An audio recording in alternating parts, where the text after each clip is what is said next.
Puji syukur kepada Allah. Alhamdulillah kita masih dibersamakan dengan para ulama, para ahli zikir, para fuqaha, orang-orang yang bersanad kepada baginda Nabi Muhammad sallallahu alaihi wasallam. Agama tanpa sanad sama dengan orang ngaku dokter tapi nggak pernah kuliah. Sama dengan ngaku dokter tapi nggak pernah kuliah kedokteran. Cuma nulis aja namanya dokter, ya.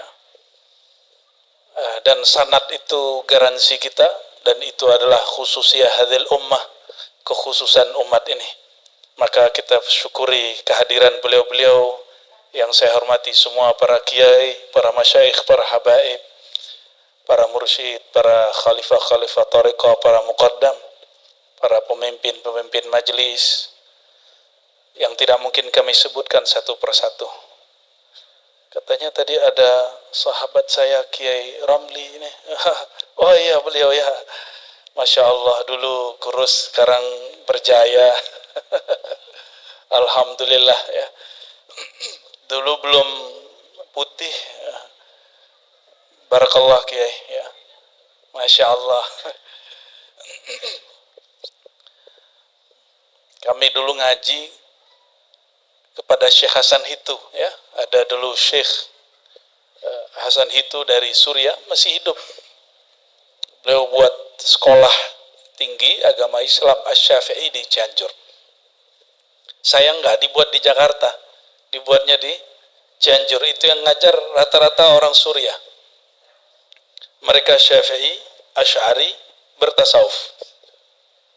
Ya, sayang adanya di Cianjur. Kalau di Jakarta, ramenya bukan main itu. Ya. Baik. Di depan saya ada kitab favoritnya antum semua ini. Kitab Al-Hikam. Ya.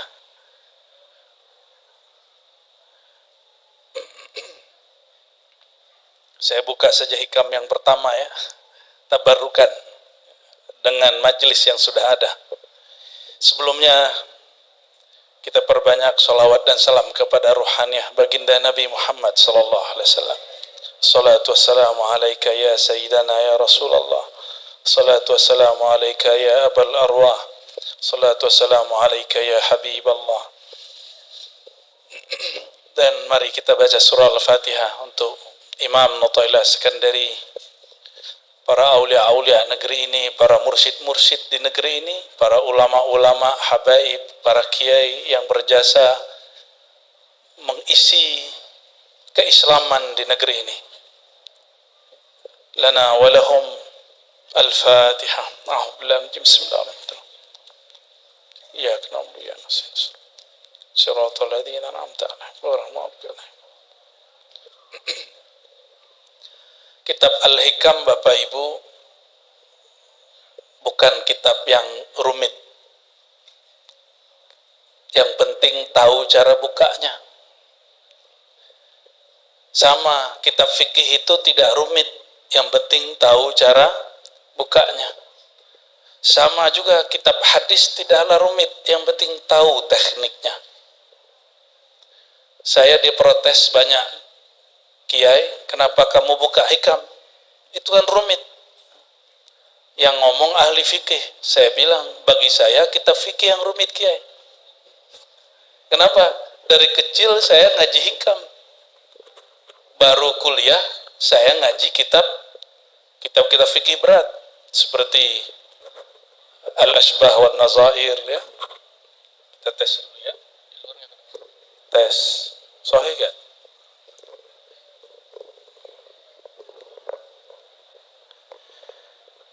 Kata orang ngaji akidah berat.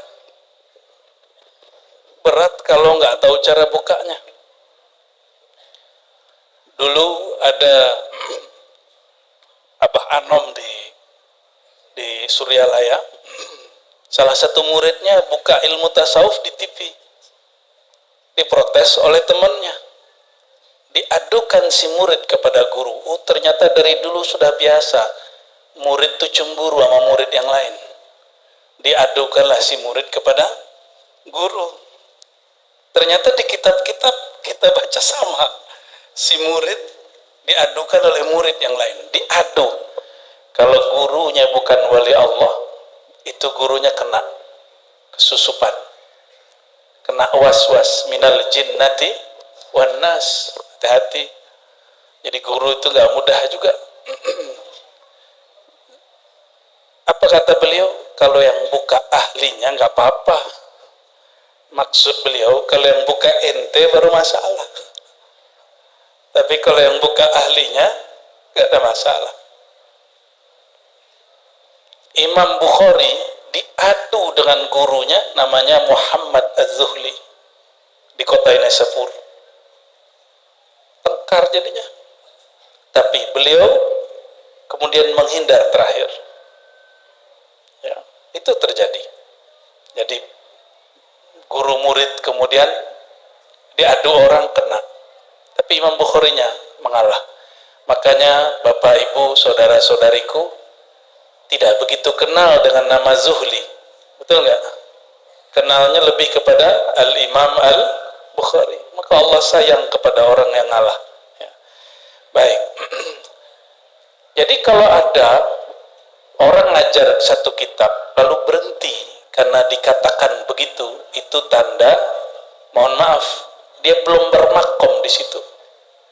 Dia ngikut selera orang, bukan orang harus ikut selera dia. Guru kalau begitu, dia tidak akan tahan mengajar. Nabi Muhammad kalau begitu mengikuti selera masyarakat yang tadi aja, ngikutin selera masyarakat, maka beliau akan berhenti berdakwah. Ya.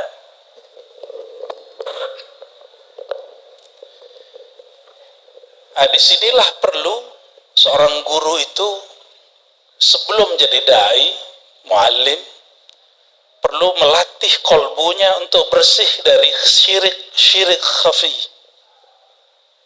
Syirik khafi itu lebih dahsyat dari riya yang kita bayangkan. Riya itu ru'yatul amal, kata Imam Ghazali, melihat diri beramal. Lebih dari itu. Riya itu kalau yang standar hubbul madah, yang paling menakutkan bagi orang bukan itu. Senang dipuji itu biasa. Kalau riya senang dipuji, rata-rata kita lolos. Tapi kalau riya yang kedua, khaufus syatam, takut dicaci, takut ada orang unlike, tidak suka, takut dibully, baru kena di situ. Ketahuan nih syiriknya adakah di dalam. Saya yakin para kiai, para muallim, para ustadz, para jamaah pernah melakukan sesuatu, terus apa kata orang? Kamu nggak khawatir nanti diserang fulan? Kamu nggak khawatir nanti dikritik fulan? Jika itu bikin goyah, itu di kolbunya masih ada selain Allah. Hati-hati. Ya, latihan tauhid lagi kepada ahlinya. Ilmu tauhid di sini bukan ilmu jidal, bukan munazarah, tapi ilmu zauq, ilmu tauhid yang diwariskan oleh Sayyidul Arifin, Imamuna Abul Qasim Junaid Al-Baghdadi.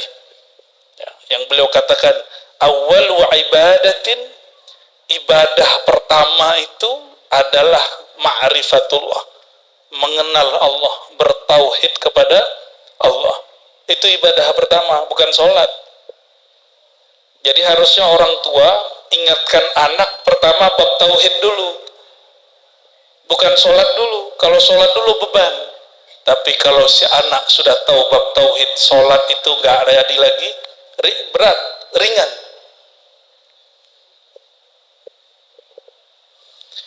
Jadi kalau baca hikam, apa beda dengan fikih? Kalau fikih, Bapak Ibu, itu bagian dari ilmu zahir.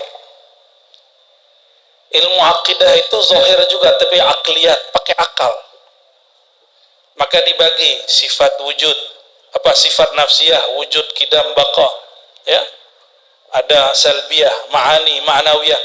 Kotak-kotak begitu, itu akliyah. Kenapa? Karena pikiran kita itu suka disusun sesuatu di sini. Sedangkan ilmu ini, al-hikam, ini nggak perlu dihafal, Pak. Sorry ya, kalau ada guru maksain muridnya hafal hikam, itu metode yang keliru.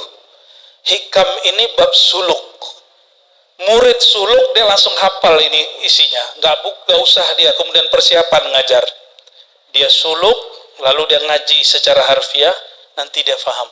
Oh, ini yang aku baca itu. Ada di bab suluk. Suluk thariqat apa saja? Apakah Syazili, apakah Naqsyabandi, apakah Samani, Qadiri, terserah thariqat, yang penting dia sahihah. Kalau mu'tabarah kan istilah orang Indonesia ya. Thariqat mu'tabarah itu istilah Indonesia. Coba tanya sama orang Mesir, ada nggak thariqat mu'tabarah? Bingung dia. Apa thariqat mu'tabarah? Ya, bagi mereka nyebut thariqah itu as-sahihah.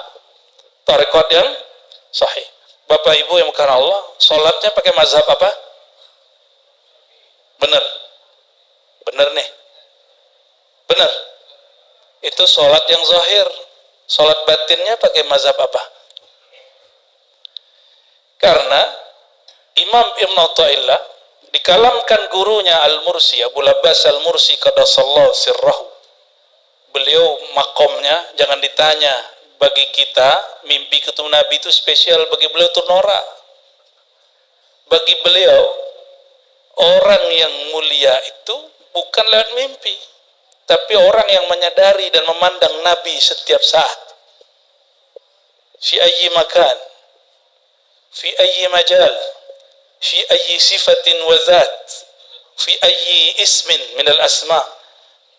Ternyata beliau futuh dalam salawat nur zati. Maka apapun dipandang oleh Imam Al-Mursi, yang dia pandang nur Nabi Muhammad sallallahu alaihi wasallam, itu kajian basic bagi dia. Cuma ngamalin salawat nur zati dapat zauq, bukan terjemahan. Ya. Kenapa kajian tasawuf jadi berat? Kalau dipikirin. Gak usah dipikirin. Tasawuf itu bukan bab ma'kulat. Jadi ada akal, objek dia disebut ma'kulat. Itu ilmu tauhid, ilmu kalam, belajar sifat 20. Ilmu hadis itu hissi, maka objeknya disebut mahsusat. Mahsusat itu yang didengar, yang dilihat. Maka kalau ada orang dapat ijazah dalam mimpi, itu nggak sah secara ilmu hadis. Secara ilmu hadis. Tapi secara rohani bisa jadi benar. Jadi ahli hadis mungkin boleh berbangga dan mengatakan kami punya sanad 1000. Tapi bagi ahli rohani, mereka punya sanad yang lain. Ya. Betul secara ilmu hadis, Nabi wafat, maka selesai sudah. Hadis berhenti. Tetapi saya mau tanya, sebelum Nabi wafat, nurnya sudah ada. Sudah benar. Muhammad Nurullah. Wafat baginda Rasulullah Muhammad bin Abdullah. Muhammad Nurullahnya hilang nggak?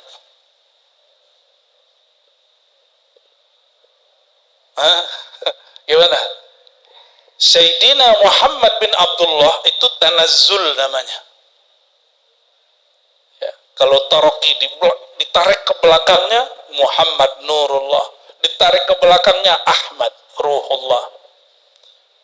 Itu kalau ditarik-tarik ke belakangnya, dia juga. Ketika meninggal Sayyidina Muhammad bin Abdullah, Muhammad Ruhullah, Muhammad Nurullahnya masih ada nggak? Dulu belum ada Sayyidina Muhammad sallallahu alaihi wasallam. Nabi Adam bertawassul dengan Nabi Muhammad sallallahu alaihi wasallam. Itu tawassul dengan siapa? Muhammad Nurullah. Nurnya. Karena fisiknya belum ada. Ya, fisiknya belum ada.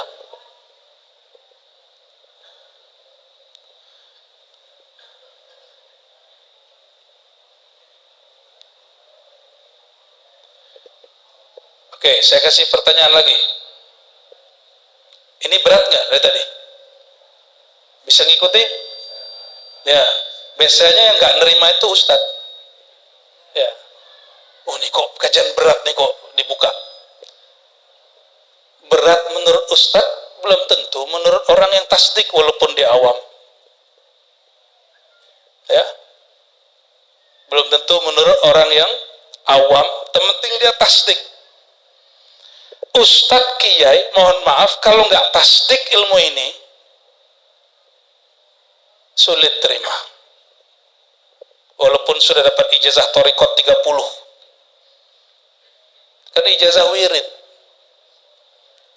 Wirid, kalau wirid mah gampang Pak. Saya punya ijazahnya banyak. Tapi ilmu hakikat, ilmu kemakrifatan itu jalan pintas kepada Allah Subhanahu wa taala.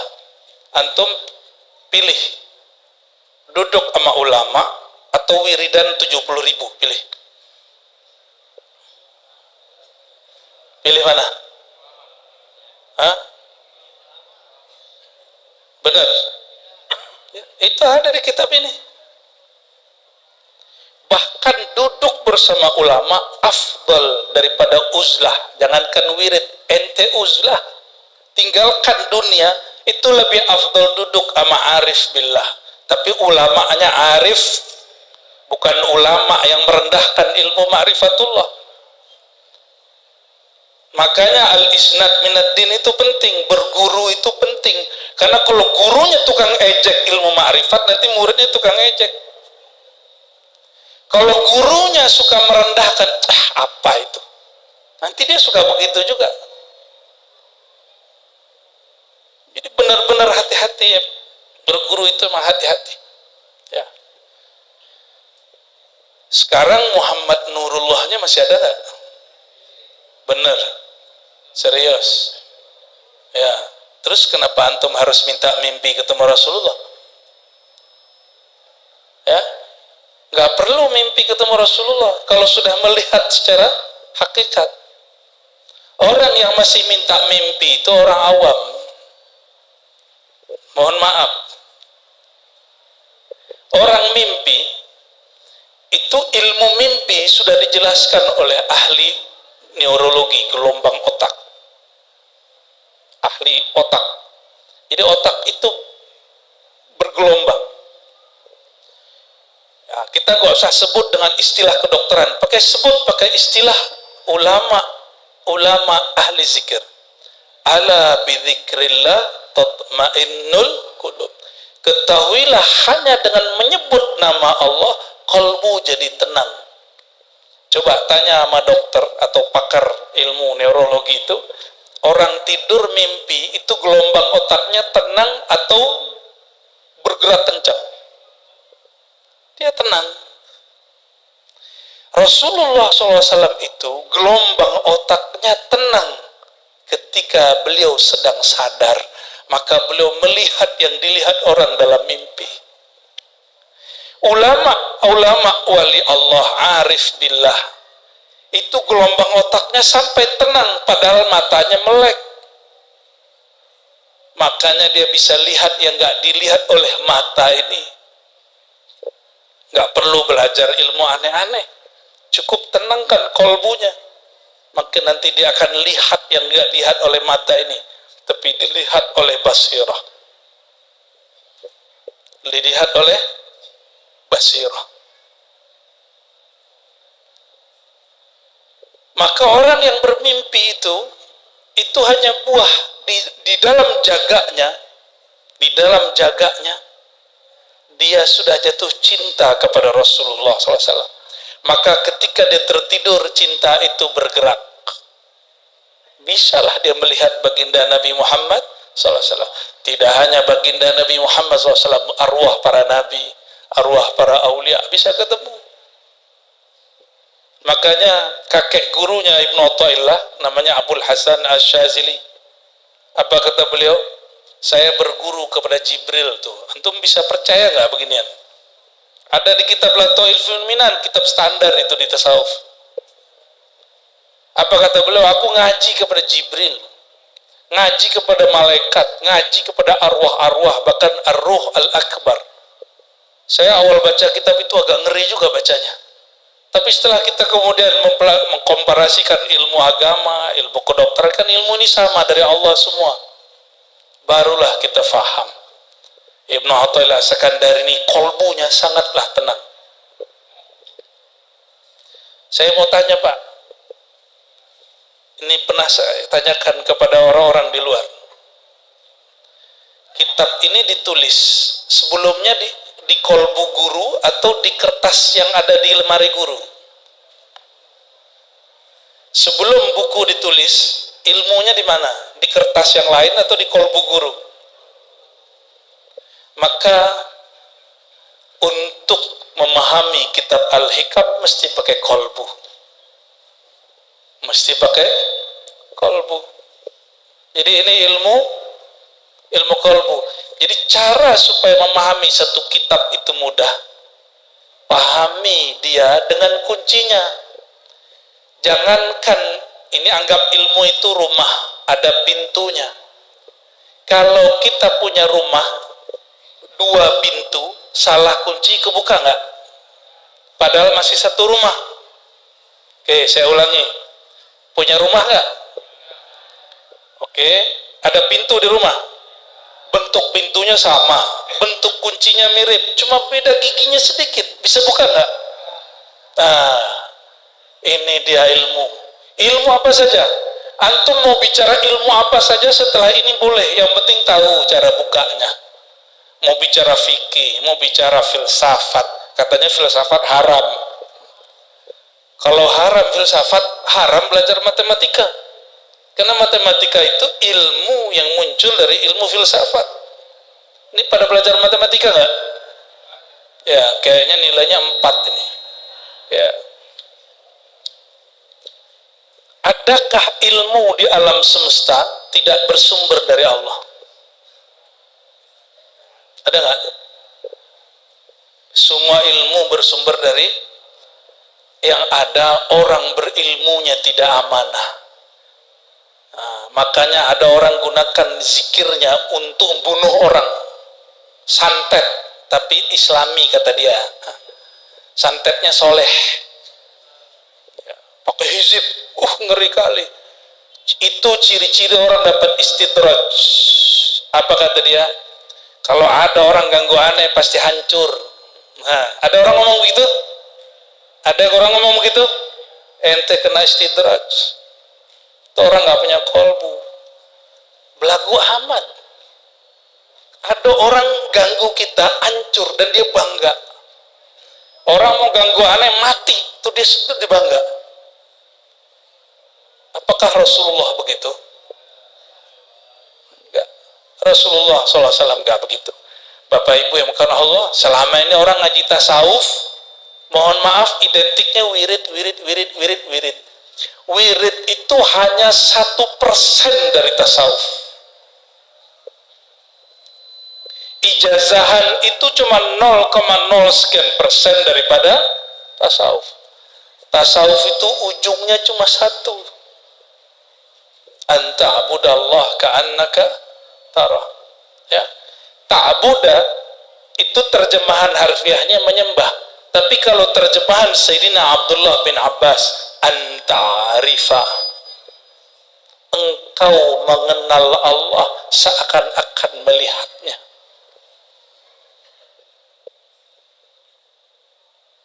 Kalimat ini kan seakan-akan. Kenapa? Karena melihat Allah nggak pakai mata. Kenapa melihat Allah nggak pakai mata? Karena Allah bukan fisik. Jadi kok ada orang ngomong hari ini begini, emang Allah ada? Kok nggak kelihatan? Nah, itu kurang cerdas itu. Ya, walaupun dia belajar filsafat 10 tahun, 20 tahun, itu kurang cerdas. Kenapa? Allah itu bukan materi. Terus dia bilang, kalau Allah ada kenapa nggak kelihatan? Mata ini hanya melihat yang materi. Yang tidak materi nggak kelihatan oleh mata. Jangankan Allah, lapar aja nggak kelihatan sama mata. Lapar itu materi atau rasa? Mata lihat nggak orang jatuh cinta? Jatuh cinta itu rasa. Makanya ada orang, bapak-bapak ini, abang-abang, mas-mas ini GR. Dikira orang senang sama kita, padahal dia senang main samping kita. Salah lihat. Pernah kejadian nggak? Ya, korban patah hati ini ya.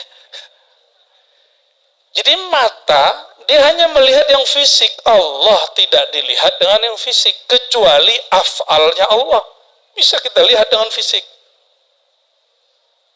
Jadi marahlah seorang ustadz di kampung seberang sana, saya nggak boleh cerita kepada kami. Ente bilang Allah nggak bisa dilihat, saya lihat Allah katanya. Waduh, ngeri kali Pak. Ente ngeliat Allah? Iya, saya ngeliat Allah dirimu. Waduh. Terus di tembok kelihatan juga? Iya. Saya tanya, di kelihatan nggak? Kurang hajar dia itu. Ya. Kok bahasanya melihat Allah di semua tempat? Itu bahasa begitu nggak pas. Yang pas itu, ra'aitu fi'lallah. Aku lihat perbuatan Allah. Kalau perbuatan Allah kelihatan. Ini kelihatan nggak saya hari ini? Malam ini? Allah lagi ngapain? Allah malam ini ngapain? Malam ini nih ngapain Allah nih? Lagi dudukin saya di atas mimbar, terus bicara depan antum, yaitu salah satu perbuatan Allah. Yang terlihat perbuatan Allah, bukan Allah. Ngaji halus sunnahnya begitu. Kalau mata nggak bisa lihat. Maka ketika Imam Mursi mengatakan, aku melihat Rasulullah di semua hal, itu yang dia lihat dengan kolbunya, yaitu melihat nur baginda Nabi Muhammad sallallahu alaihi wasallam. Ini langsung ngegas ya. Saya tahu di sini tempat orang wiridan Syaziliyah, maka saya langsung ngegas di sini. Ya. Mohon maaf kalau ada Pak Kiai kurang berkenan ya.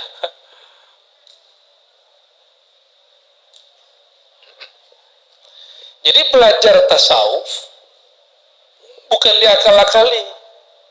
Orang yang mengakal-akali tasawuf, dia akan mentok. Nanti bilang, tasawuf itu ribet. Ya. Sama ahli fikih belajar ilmu hadis, kata dia ribet. Hadis saja harus dipretelin.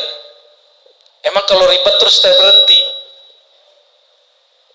Kata ahli hadis, ahli tasawuf itu ribet. Masa percaya sama kalam dalam mimpi? Kata siapa? Ahli. Akhirnya setelah itu muncul ahli hadis plus sufi. Dia ahli hadis plus sufi. Contoh, ada yang kenal Imam Kusyasy? Orang Betawi ngasih nama anaknya Kosasih. Ah, itu dari Kusyasy. Imam Kusyasy, imam di Madinah, itu megang 40 tarekat dan dia muhaddis. Sanad hadis saya ke beliau.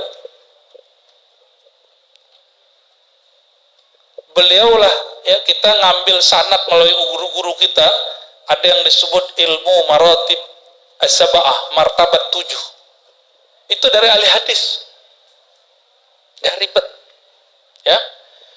Maka Bapak Ibu yang mengasihi Allah, ilmu tasawuf itu tidaklah sulit kalau dibuka dengan kuncinya. Kuncinya ilmu tasawuf apa?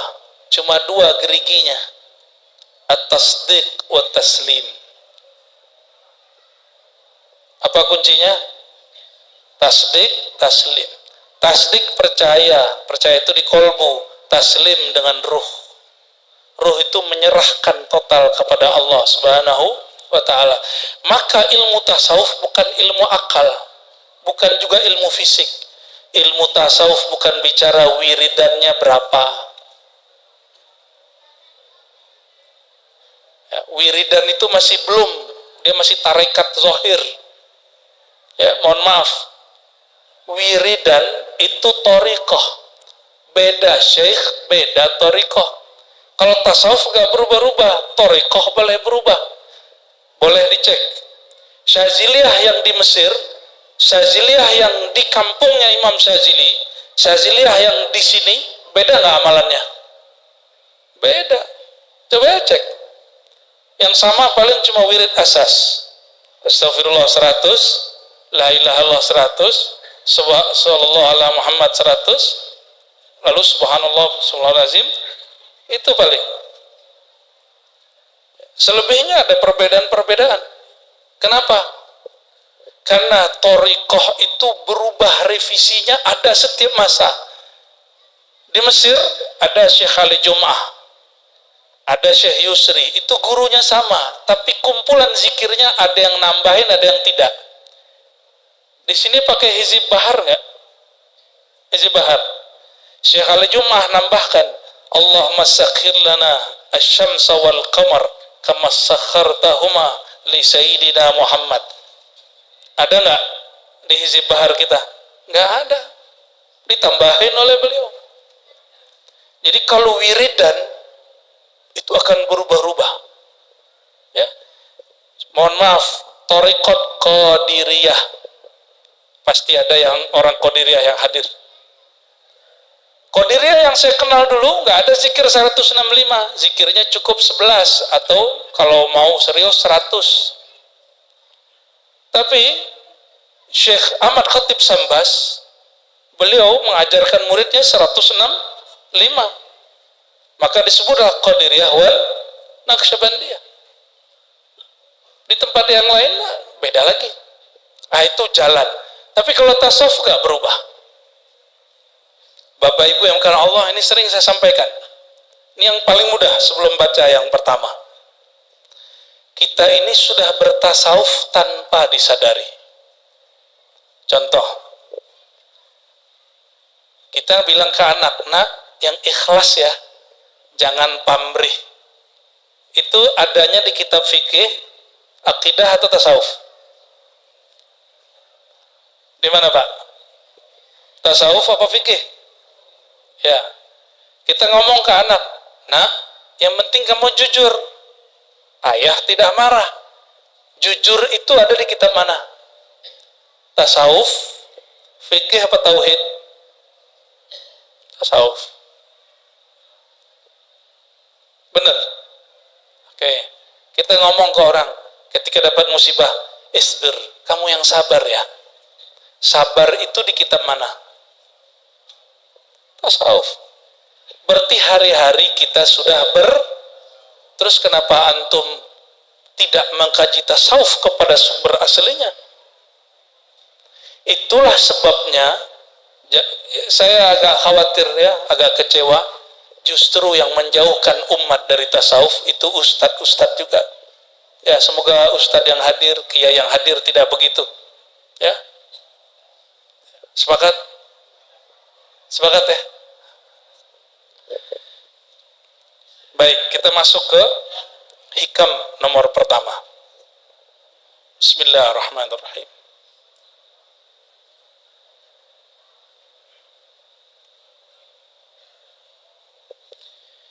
Min alamatil i'timad alal nyandar ke dalam dirinya sendiri. Jadi mengandalkan diri, bukan mengandalkan Allah. Dia bergantung kepada dirinya, bukan kepada Allah. Ini juga syirik khafi. Ini juga syirik khafi.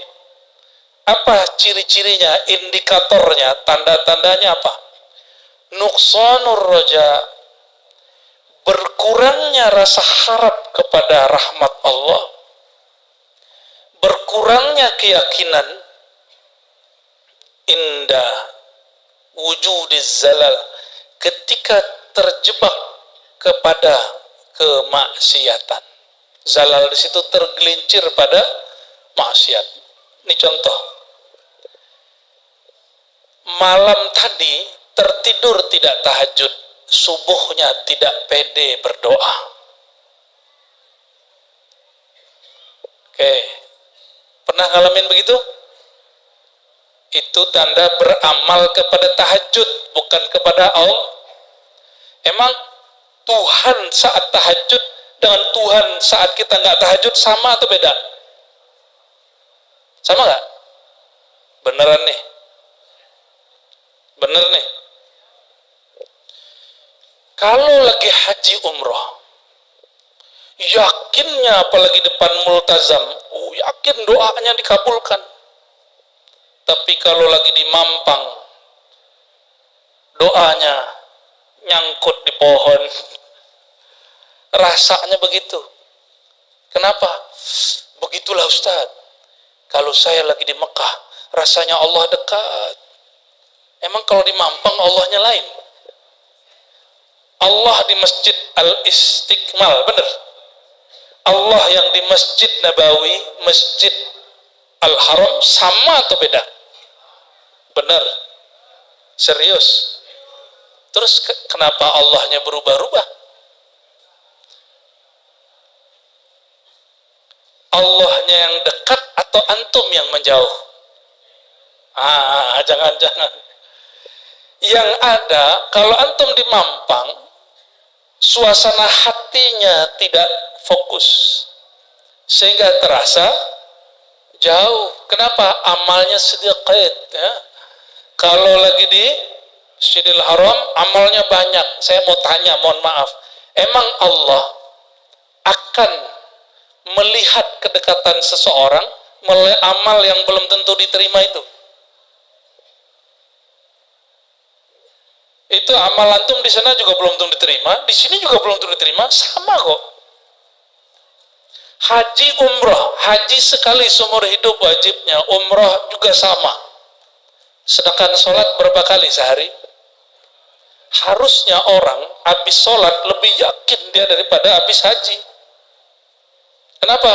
Haji cuma sekali Pak, wajibnya. Kalau sudah haji sekali, yang keduanya sunat atau wajib? Kalau habis sholat zuhur kemarin, besok sholat zuhurnya wajib nggak? Ya, teman saya ada yang agak atau keblinger atau apa ya. Udah sholat zuhur belum? Udah kemarin. Udah sholat isya belum? Udah kemarin. Kita serius, dia canda. Bapak saudara bukan Allah. Kenapa ada hadis begini? Salasu da'awat la turad. Ini hadis sahih. 3 doa yang tidak pernah ditolak. Nomor 3-nya, dan ini disetarakan dengan 1 dan 2.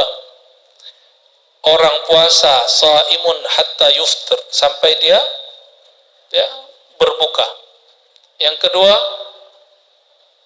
imamun adl. Yang ketiga, mazlum, doaul mazlum wa in kana kafiron, doa orang dizolimi meskipun dia kafir. Nih perhatikan, orang kafir dizolimi, dia lupa kalau dia lagi kafir itu. Jadi ada orang ateis disiksa sama orang, apa dia? Semoga Tuhan menyiksamu kembali, padahal dia ateis. Lupa kalau dia ateis. Ada dosen kita di Ciputat dulu ya, dosen dari dosen kita juga malah nggak percaya takdir, tapi nggak dapat rezeki anak, keceplosan, mungkin ini sudah takdirku. Ujung-ujungnya balik, alam bawah sadar dia begitu. Cuma gagah-gagahan kalau di kampus kan keren kalau bilang takdir gak ada, ya kan?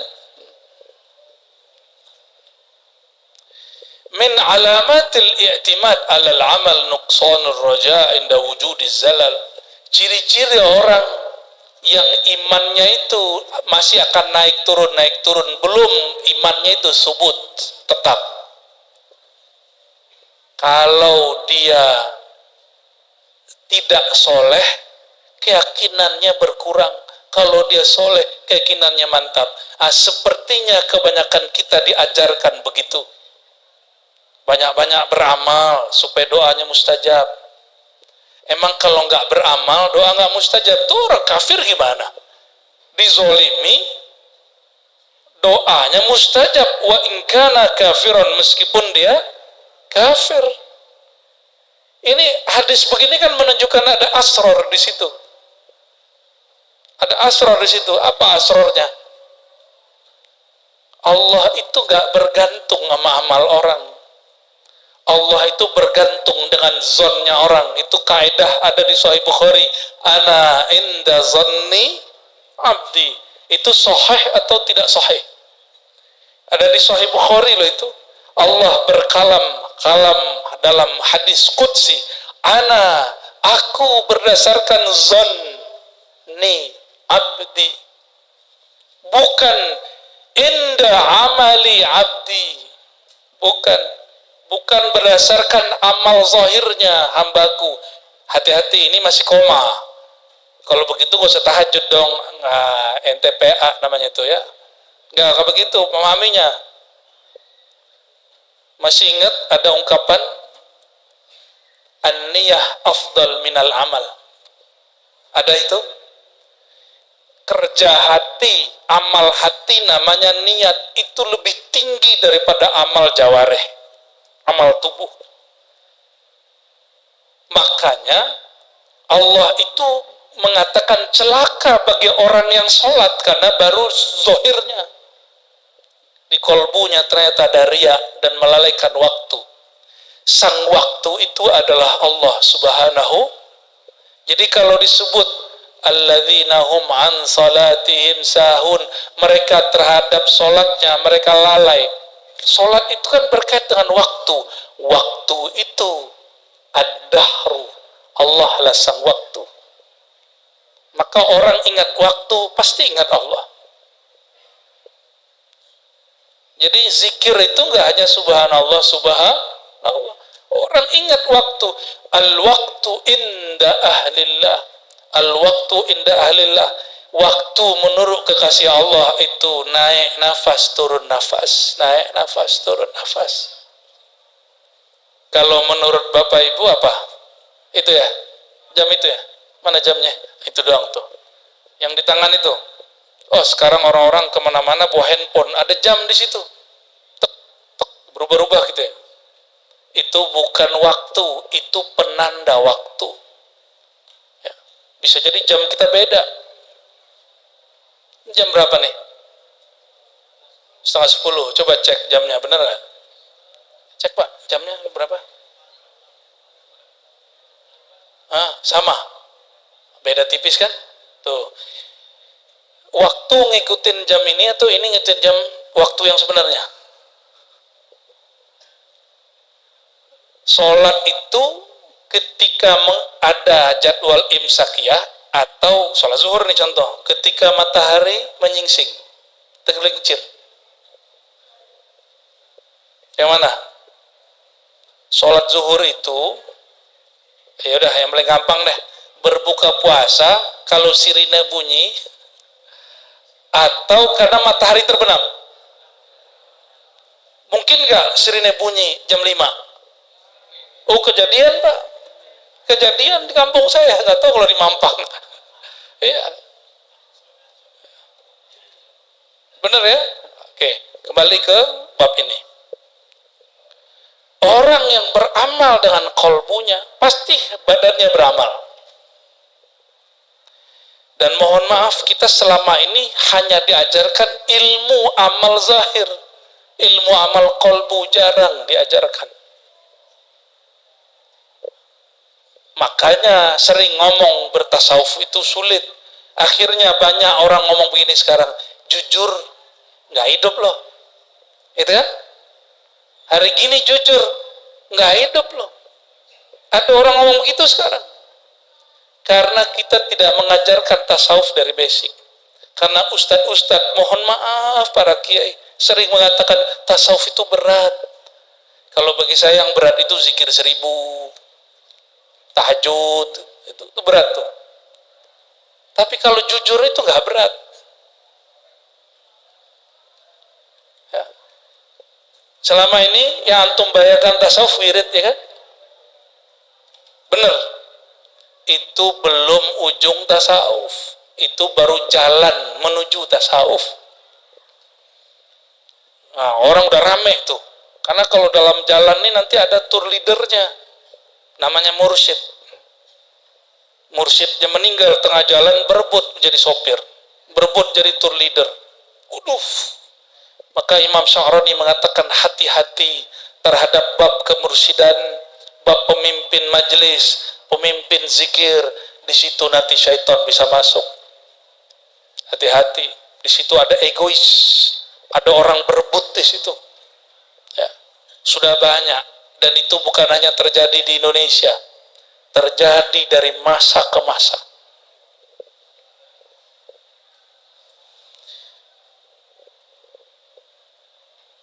Jadi tanda-tanda orang belum tulus bertuhan, belum mantap hatinya kepada Allah, mesti ada dari luar penguatnya, baru dia yakin. Bukan dari dalam, bukan dari kolbunya. Ini bahasa yang, ini jangan salah paham. Kalau lagi maksiat, lagi taat, Tuhannya sama nggak? Orang maksiat, orang taat, Tuhannya sama atau bukan? Bener, tersesat loh. Bener nggak? Ya. Makanya orang maksiat nggak boleh putus asa. La taqnatu, ya, jangan kamu berputus asa dari rahmat Allah. Itulah kejadian pada orang yang membunuh 99, yang ke 100 yang dibunuh kiai. Nih hati-hati nih, kiai ini bisa dibunuh orang nanti nih. Siapa yang bunuh? Orang mau tobat, dia bilang, Pak Kiai, saya ini sudah bunuh 99 orang. Belum dia selesai bicara, apa kata orang si Kiai? Ente terlaknat. Orang kayak ente ini khalidan abadan finnar. Jadi panitia neraka ini sudah ada dari dulu ya. Itu di Sahih Bukhari itu, Pak. Nabi cerita tentang Israiliyat yang sahih. Bahwa ada ulama-ulama yang suka jadi panitia neraka. Padahal dia belum pernah ke neraka juga. Siapa tahu ada nama dia di neraka, kan nggak tahu. Ada yang sudah berkunjung belum studi tour ke neraka? Cek dulu nama kita di sana nggak? Antum neraka-nerakain orang. Kata Rasulullah SAW mengatakan, di surga ada namamu, di neraka ada namamu. Masalahnya nama yang di neraka sudah dihapus belum? Kalau sudah dihapus, antum baru bisa main sembarangan ngomong, ya. Tapi siapa yang begitu? Ya, maka Sayyidina Al-Hasan Al-Basri mengatakan di Sahih Bukhari diriwayatkan, man amina minan nifaq fahuwa munafiq. Siapa yang merasa dirinya aman dari maksiat hati, yaitu kemunafikan, maka orang itulah munafik.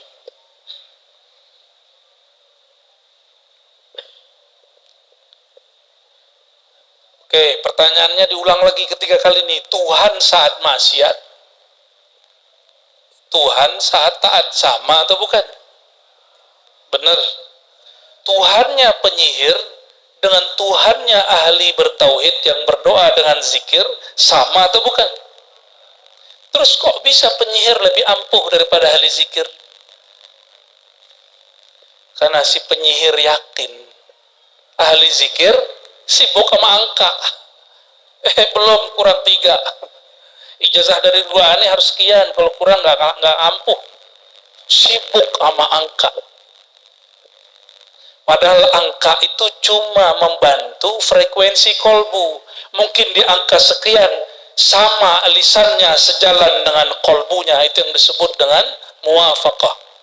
Ya, baru dia nyambung.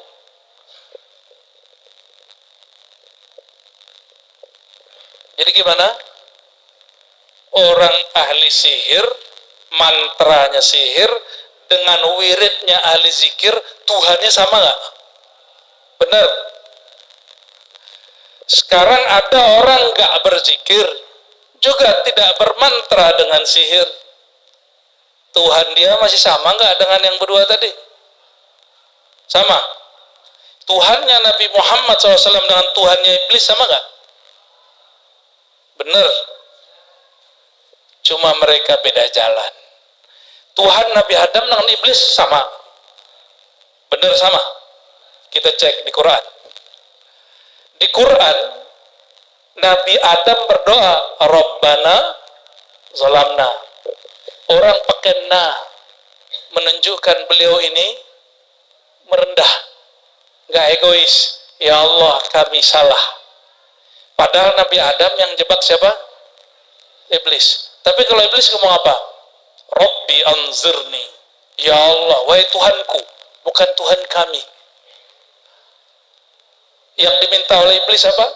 Kekal sampai kiamat.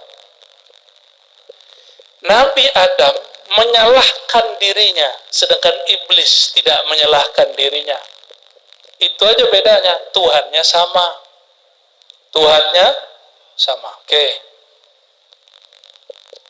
Ini pertanyaan begini untuk merangsang yang terpendam, Pak, selama ini.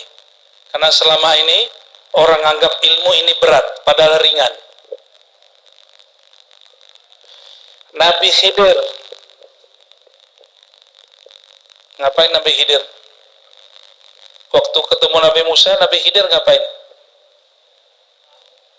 Perahu dibolongin. Terus apa lagi? Anak dibunuh. Terus apa lagi? Ya? Ya. Oke.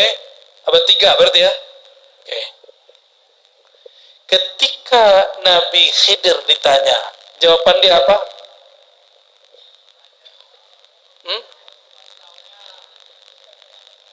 Oh, bukan. Jawaban dia tentang ilmu hakikat ini. Wa ma fa'altuhu, gimana ayatnya? Tidaklah aku melakukan itu dari perintah diriku.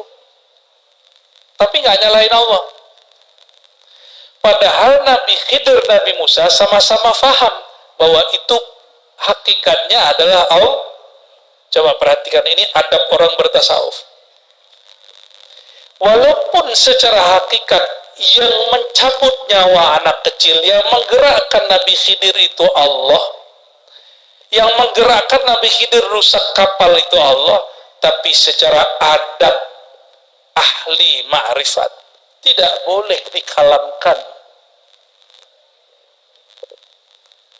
Jadi tasawuf itu sederhana, bicara adab. Bicara adab. Jadi ada orang datang kepada saya, apa kata dia? Kata dia nih Pak, Muhammad yang di Madinah itu sudah mati. Ngomongnya begitu. Muhammad yang di Madinah itu sudah mati. Sebanyak tuh orang nama Muhammad di Madinah, yang mana yang dimaksud tuh? Tapi Muhammad dalam diriku masih hidup. Nah, dia ingin bicara hakikat, tapi adabnya nggak dapat. Adabnya nggak dapat. Perlu nggak dia ngomong begitu? Muhammad Madinah itu mati. Seharusnya dia nggak ngomong begitu. Kalau ada Umar, digorok langsung sama Umar itu. Bener nggak? Yang soal ahli marifat, ini bukan di sini ya, yang nonton. Jika ada Umar, ente ngomong begitu, digorok sama Umar. Kenapa? Ma'rifat tuh ujungnya adab. Adab tuh ringan, nggak usah dibicarakan yang begitu. Bicarakan dengan lafaz yang sedikit dikunci. Itulah kuncian. Hikam ini berhasil menguncinya dengan baik. Makanya sampai hari ini kitab hikam ini setelah Al-Quran, Bukhari, Muslim, dalam tasawuf ini yang lebih populer. Ini dengan kitab Ihya itu popularitasnya. Kalau sekarang ini hikam ini orang, mungkin dia paling viral. Entah dia, entah Ihya. Antara dua kitab itu. Ya. Cuma kan nggak ada Pak istilahnya kitab viral kan? Nggak ada. Ibnu Athaillah itu mengajarkan di kitab ini kalau bertasawuf pakai adab. Kenapa? Bedanya iblis dan Adam. Sayyidina Adam alaihissalam Tuhannya Allah. Iblis Tuhannya Allah. Iblis minta nggak beradab, Sayyidina Adam minta dengan adab. Itu aja bedanya. Sama-sama ngomong ma'rifat. Sama-sama ngomong ma'rifat. Nabi Muhammad sudah diizinkan bertemu zatullah. Tapi Sayyidina Muhammad tidak pernah mengatakan ana Allah. Disitulah Al-Hallaj kena. Meskipun secara ilmu hakikat Al-Hallaj itu benar, tapi secara adab Nabi Muhammad yang makomnya lebih tinggi dari Halaj nggak pernah ngomong begitu. Makanya yang menyidang dia wali juga. Sama dengan Syekh Siti Jenar. Saya percaya dengan makom beliau. Tapi karena dia berbicara sesuatu yang Nabi Muhammad SAW tidak membicarakannya secara terang-terangan, tapi dia bicarakan, maka dia kena hukum melanggar adab, bukan hukum dosa, bukan hukum sesat seperti yang dibayangkan sebagian ahli akidah. Kenapa? Karena Al-Hallaj Syekh Siti Jenar bukan bicara bab akidah. Nah, ini rumus kepada kiai-kiai yang masih ngotot bilang Al-Hallaj itu kafir, Syekh Siti Jenar itu sesat, itu salah kamar. Ini imam bukan bicara bab tauhid versi ahli kalam. Ini imam bicara tauhid versi ahli hakikat. Maka di atas hakikat ada ma'rifat. Ma'rifat itu disebut al-ma'rifah al-muhammadiyah, ma'rifat Sayyidina Muhammad, ma'rifat abdun. Maka disebut dalam surat Al-Isra, subhanalladzi asra bi abdihi.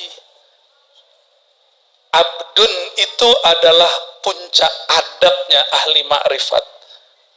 Meskipun beliau kalau lagi ahwal, lagi kerja bakti, mau perang, apa kata beliau?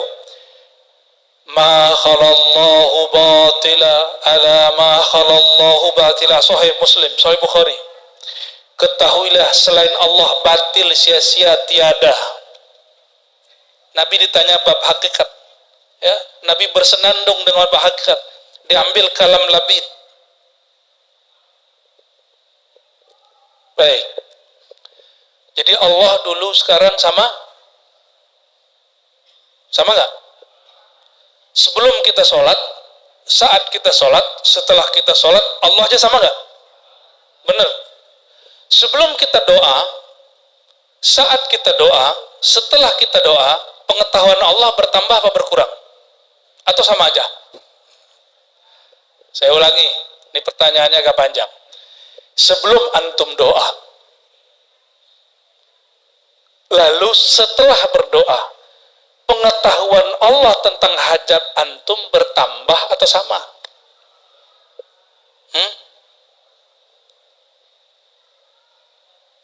Sama apa tambah? Bingung kan? Inilah, jadi ternyata belajar sifat 20 itu mesti selalu berkolerasi dengan tasawuf. Kalau nggak ada zauknya. Salah satu nama dan sifat Allah itu alim. Di sifat ma'ani ilmun, ma'nawiyah kaunuhu aliman. Benar nggak? Allah itu tahu. Saya tahu karena diberitahu. Saya tahu tadinya belum tahu. Kalau pengetahuan Allah, Dia maha tahu tanpa diberitahu. Dulu Dia tahu, sekarang Dia tahu, nanti Dia tahu. Itu tidak berubah. Sama. Maksud saya, paham nggak ujungnya? Kata doa. Doa itu memberitahu ke Allah atau bukan? Halo. Antum kalau doa lagi ngasih tahu Allah atau bukan? Ngasih tahu. Minum dulu. Nyesek juga kalau begini nih.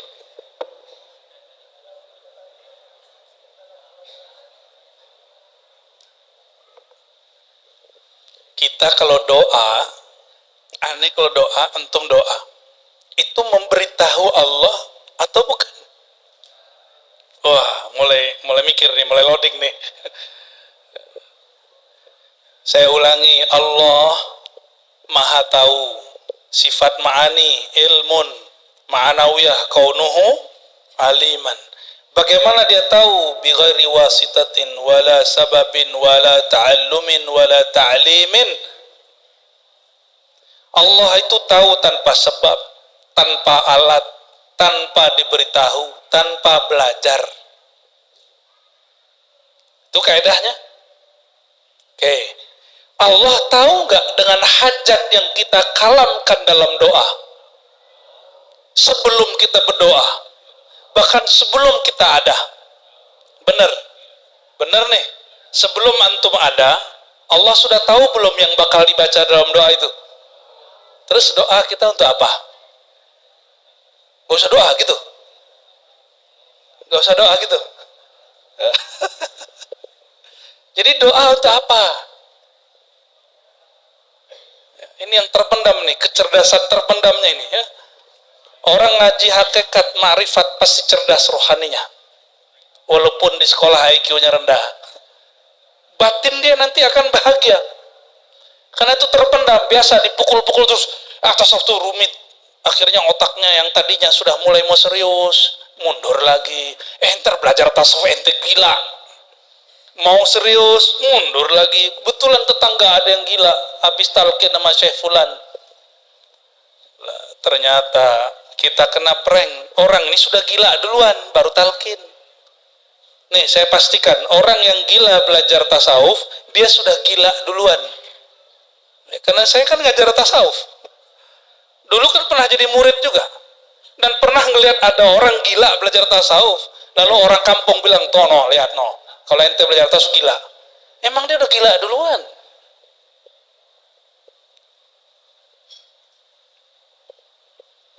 Oke. Kalau Allah pengetahuannya sama, dulu, sekarang, dan nanti sebelum kita ada, Allah sudah tahu apa yang mau kita kalamkan, yang mau kita minta. Terus doa itu apa? Bukan memberi tahu, bukan mengingatkan Allah yang lupa, karena Allah tidak pernah lupa. Ini kebanyakan orang awam berpikir Allah itu lupa dengan hajat dia. Allah itu lalai dengan dia. Makanya wajib belajar sifat 20 digabungkan dengan ilmu tasawuf, baru bernilai hafalan sifat 20-nya. Kalau enggak cuma ngapalin isi kitab, zauknya enggak ada, rasanya enggak ada. Oke, kita clearkan benar-benar. Antum doa sekarang untuk apa? Ngasih tahu Allah lagi. Kan Allah udah tahu, ngapain dikasih tahu?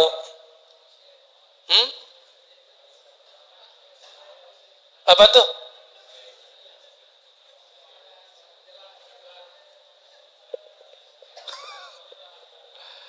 Oke, bagian sini apa? Kalau doa ngapain? Minta. Ya doa ya minta. Meminta itu sifat apa? Itu dia. Sifat kehambaan. Ta'abbud. Sifat ubudiyah. Jadi walaupun secara hakikat saya tahu Allah sudah mengerti hajat, secara hakikat kan nggak perlu doa lagi, Pak. Benar nggak? Ngapain juga doa Allah udah tahu? Secara hakikat. Tapi dalam bab al-adab al-Muhammadi yang diturunkan jadi syariat yang indah bernama syariat Islam, ada namanya ritual doa. Doa itu adalah makom penghambaan. Menghambakan itu. Makanya orang kalau belajar ilmu hakikat sombong-sombong, songong-songong kalau nggak belajar adab rohani. Ngapain lagi sholat? Kan Tuhan dalam diri aneh gitu. Ada yang ngomong gitu nggak? Ya, ada yang ngomong gitu? Tuh orang-orang PA tuh. Ya, belajar hakikat nggak belajar adab. Adab rohani. Lebih tinggi adab itu yang dimaksud al-adab muqaddamun ala ilmin wa amalin. Itu yang dimaksud. Bukan adab-adab nunduk-nunduk, itu adab sesama manusia. Adab tertinggi itu kepada Allah. Itulah tasawuf. Jadi tasawuf itu tidak hanya belajar akidah akhlak yang kita pelajari di sekolah itu. Itu cuma akhlak kepada makhluk. akhlak tertinggi kepada Allah. Jadi sekarang doanya coba dinaikin kelasnya. Kalau ada yang berkeyakinan saya doa ngasih tahu Allah, itu akidah ahlus sunnah atau ahlul bid'ah. Sebelum doa, dia berpikir Allah belum tahu.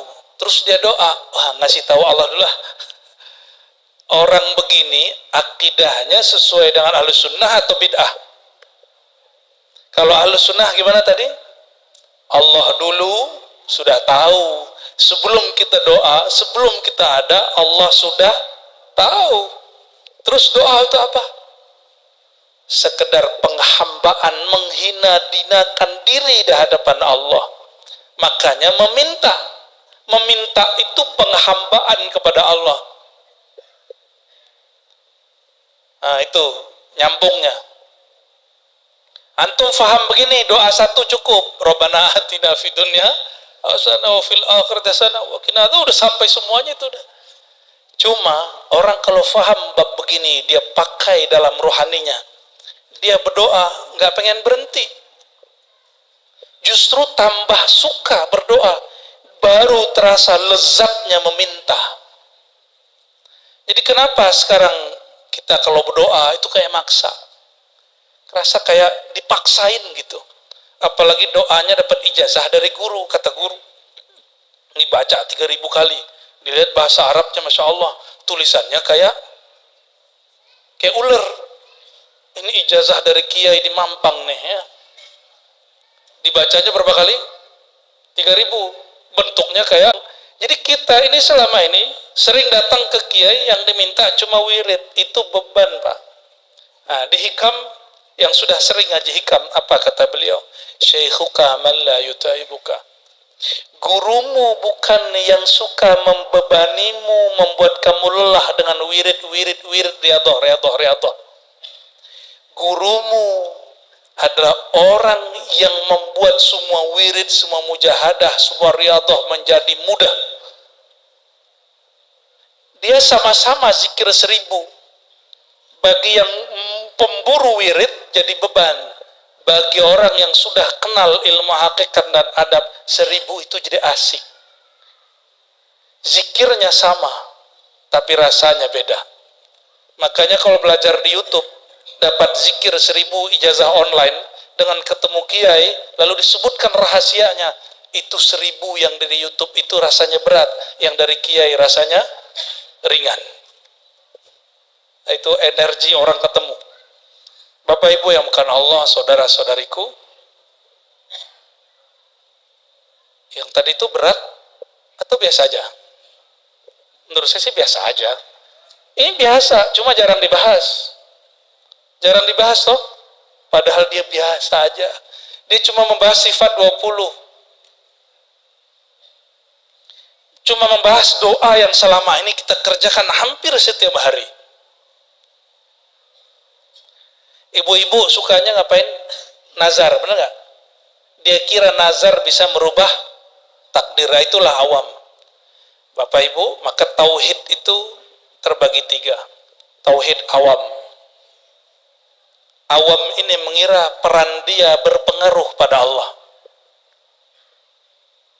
Doa dia memberitahu Allah. Doa di Mekah dengan doa di Mampang lebih cepat di Mekah. Padahal Tuhannya sama. Benar? Ya. Orang taat, orang maksiat. Kalau doa, kira-kira duluan mana sampainya?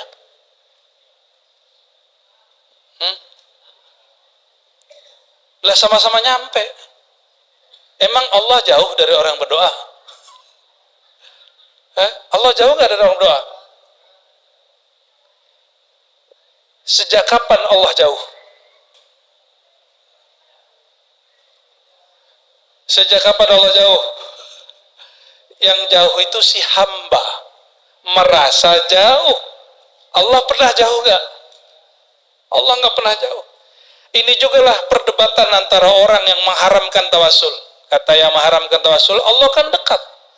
Betul Allah dekat, tapi ente sudah merasa dekat belum? Kalau belum merasa dekat, sebutlah nama orang yang dekat. Tapi bukan minta kepada dia. Itulah hakikat tawasul.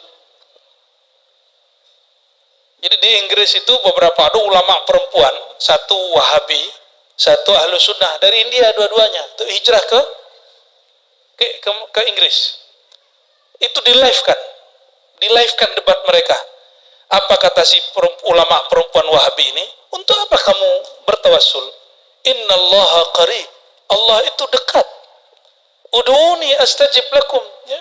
Berdoalah, pasti aku jawab. Apa kata yang Ahlu Sunnah, yang perempuan? Betul, ayat yang kamu baca benar.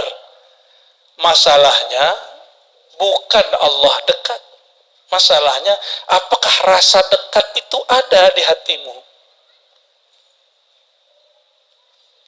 Karena rasa dekat itu belum muncul di dalam hati, maka sebutlah nama hamba Allah yang dekat. Sayyidina Muhammad sallallahu alaihi wasallam, Syekh Abdul Qadir Jilani, Abul Hasan Syazili, Bahauddin Naqsyabandi, terus sebut saja. Yang suka tawassul, saya mau tanya ini survei langsung. Minta ke Syekh Abdul Qadir atau minta ke Allah? Berarti tidak syirik. Jadi kasih tahu sama mereka yang bilang tawassul itu syirik, ya. Nah, kembali ke sini. Nah, ini bagian. Ini sepanjang berapa nih, Pak?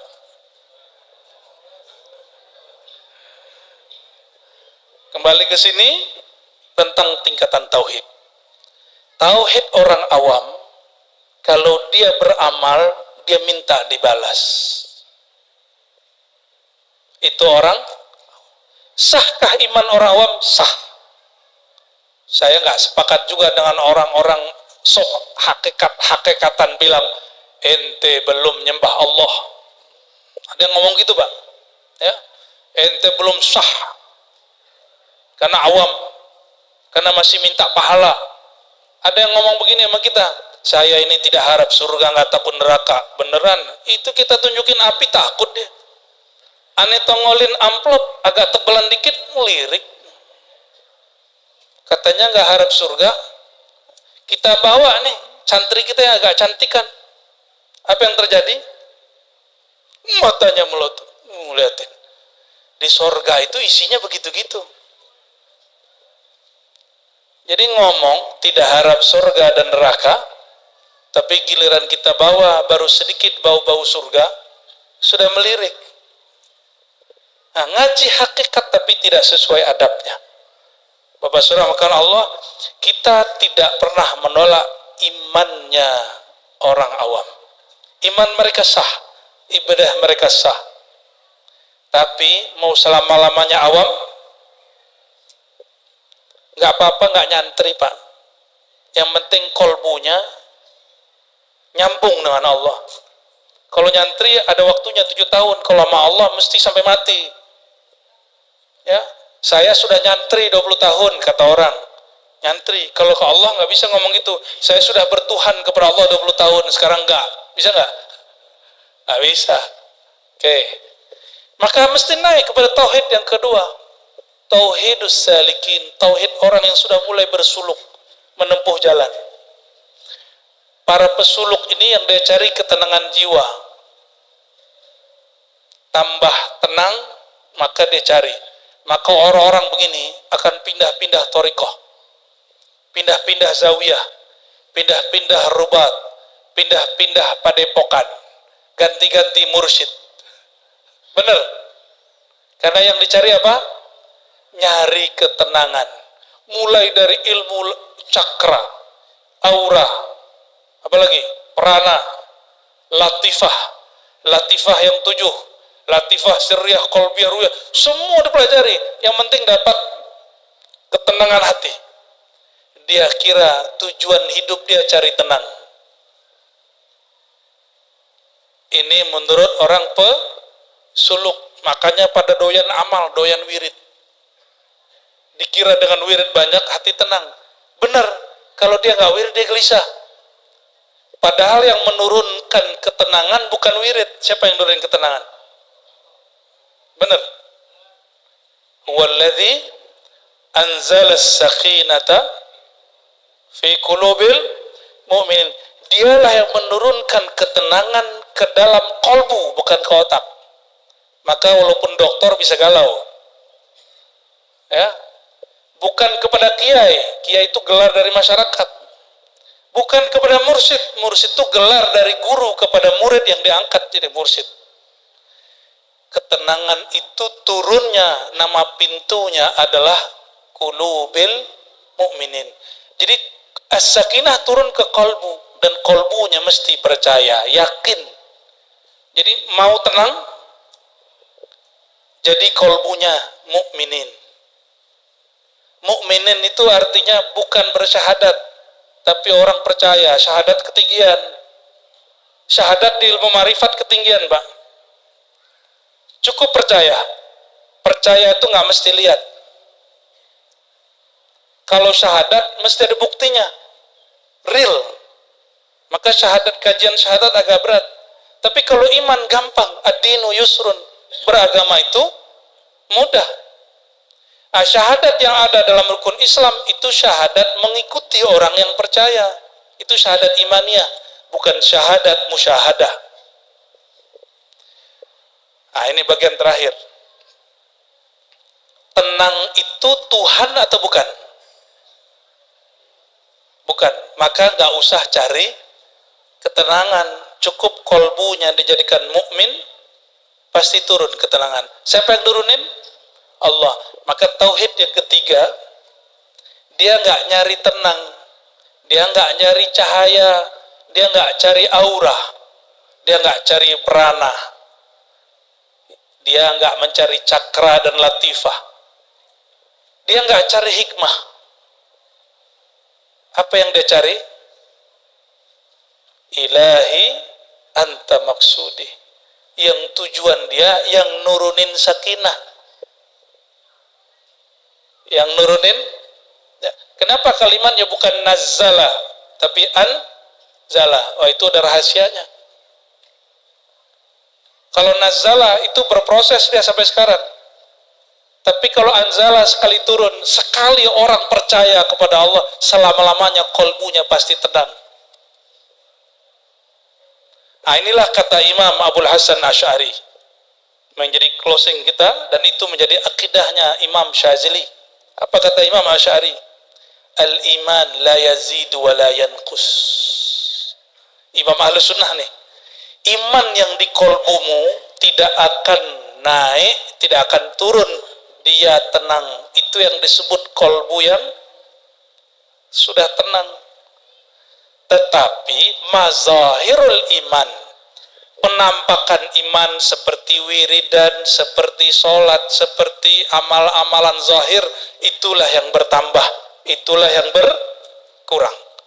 Bapak saudara yang makan Allah, ini yang mau kita capai. Yang dimaksud adalah di hikmah pertama, yang engkau cari itu Allahnya. Seandainya tidak diturunkan ketenangan, masih nyembah Allah nggak? Benar.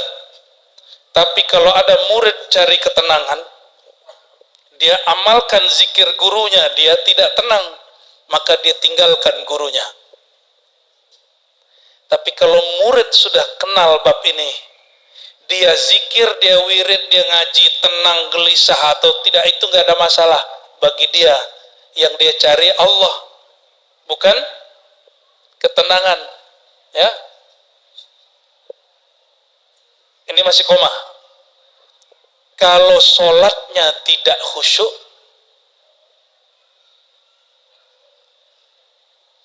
lalu ada sholat yang khusyuk. Kalau sekarang sholatnya nggak khusyuk, perasaan bertuhannya berubah nggak dengan ketika sholatnya khusyuk? Kalau berubah, berarti iman yang di dalam belum sabit. Masa kalah dengan Heraklius? Kata Heraklius, begitulah orang yang sudah beriman, jika cahaya iman masuk kolbu tidak akan pernah keluar selama-lamanya. Maka sekali orang percaya kepada Allah dengan kolbunya, selama-lamanya dia tidak akan pernah murtad.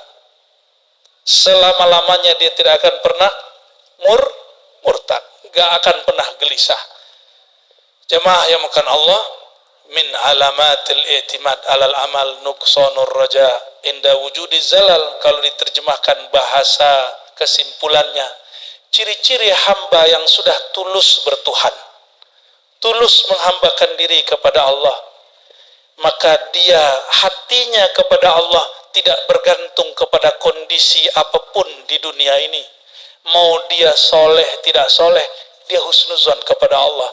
Mau takdirnya buruk tidak buruk, dia husnuzon kepada Allah. Mau sekarang rezeki banyak atau tidak banyak, rasa dia bertuhannya tidak berkurang. Mau takdirnya hari ini oke atau tidak oke, rasa dia bertuhannya tetap stabil. Itu yang dimaksud oleh beliau. Mereka lah yang disebut al-mukhlisun, al-mukhlasun. Semoga Allah jadikan kita hamba-hamba yang mukhlisun dan mukhlasun. Amin ya rabbal alamin. Barangkali itu